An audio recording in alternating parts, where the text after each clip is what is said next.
Welcome to TheoTrade. This is Don Kaufman. It's November 20th, 2019, and you are watching the TheoTrade evening video.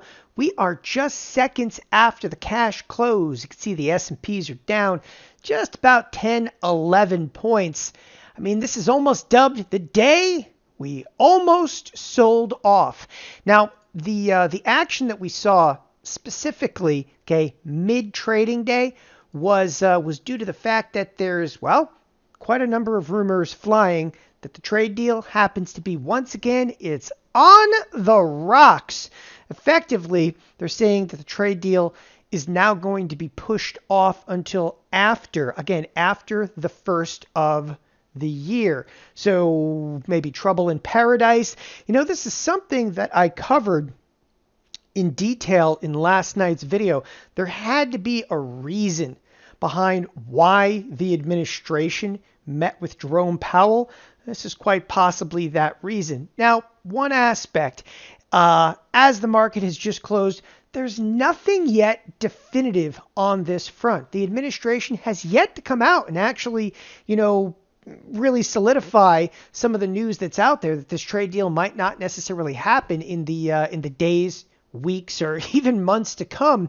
So the marketplace initially overreacted, some sell-side activity down to 30.90 and kind of bounced back a little bit. Nevertheless, I'm going to dig into this, and again, in a bit more detail of areas that you really need to consider in the days to come. One opinion piece that I want to give you, though, right here, right now, and that's this. Listen, if this trade deal, if it is on the rocks, if it's not necessarily going to happen for the next couple of weeks, they got to get that information out to you now. Not next week, which is Thanksgiving, because then it could very likely impede upon the mood of buyers coming into Black Friday. So if we're going to see some volatility, here we go. It's effectively the next 48 hours of trade. It's Thursday, it's Friday. If we're going to see some volatility, behold, because it would be upon us, possibly even after today's cash close. All right, let's actually dig into, though, a little bit about what the markets kind of have to say about risk moving forward. The real standout to me is none other than the bond market. And I don't think enough people necessarily are paying attention to the bond market. One of the first things that I want to point out, the bonds, as of late, have been once again on a tear to the upside. Now, the reason that I just brought this volume up here, the volume spike took off to the upside, kind of reinforces that this move that we're seeing up in the bonds, this isn't just drifting listlessly in the night. There's some real trade action out there inside of the bond market. They're buying bonds. Now, we talk often about risk on, risk off.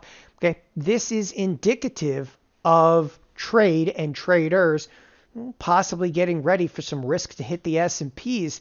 But, when it comes to buying bonds, especially lately, you're never kind of sure till really after the fact.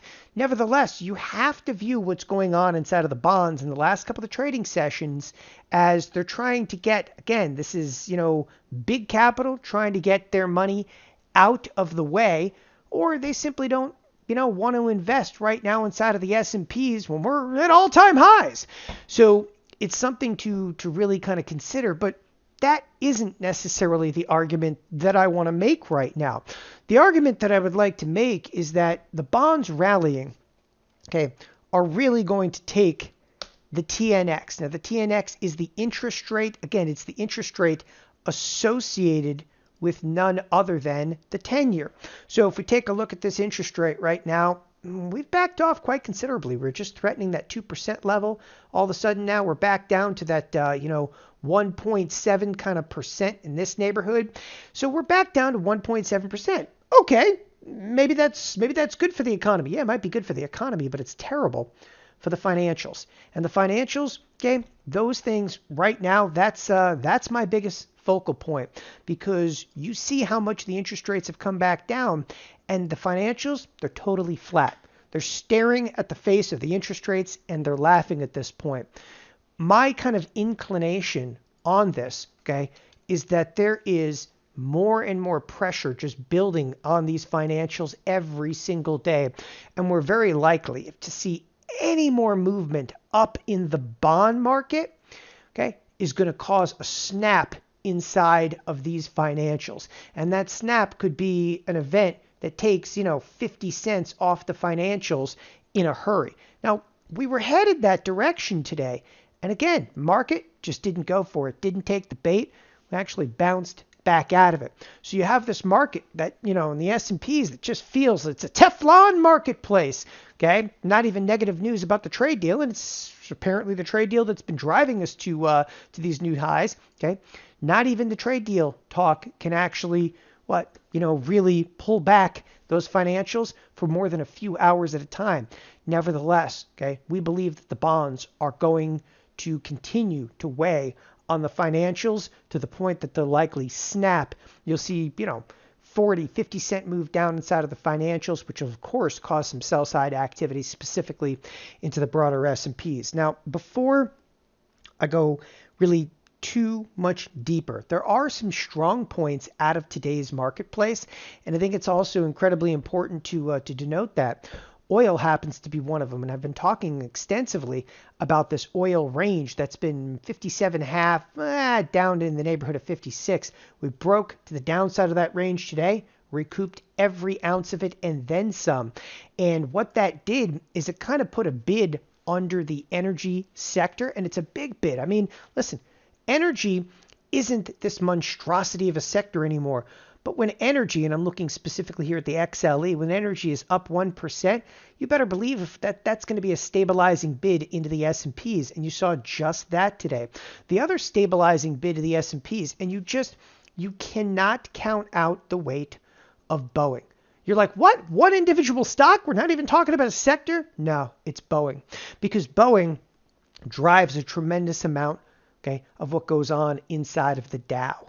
And Boeing bid by 1%. Hey, no doubt. That's actually keeping, again, a strong bid under the overall marketplace. Now, the reason that I am mentioning, and I want to be real specific here on Boeing, okay? Boeing's had a pretty wild bid to the upside. If you start to see the financials take a hit, Boeing is likely the place where you're going to want to be short, because the financials will actually cause a little bit of a chain reaction, sell-side activity inside of the S&Ps, and that train is never late. It'll end up square on the face of Boeing. You'll see some sell-side activity coming to Boeing if that's the way we're headed here in days to come. All right, last but definitely not least, I closed a couple of positions today. The first one, it's on the dance floor to be closed.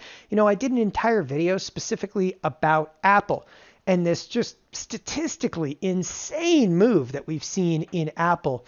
So what did we do? We put on some bearish in-out spreads. Those in-out spreads, they are right on the bubble, if you will, to be closed. So they've gone in the money.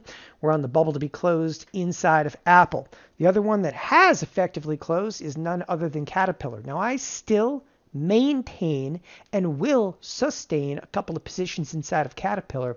Nevertheless, okay, the in-out spreads, looking for a decent close, we got them. All of them filled today. I had a multitude of in-out spreads, specifically inside of Caterpillar.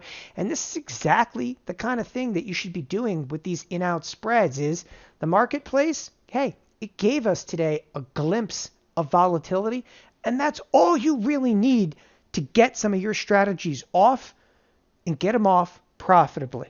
Again, in the next 24, 48 hours of trade, look for more to unfold involving trade war, and specifically, okay, outside of the trade war, watch these financials, okay? They're the next move inside of the S&P 500. Thanks, everybody, for joining us here at TheoTrade. Have a wonderful evening. Bye-bye.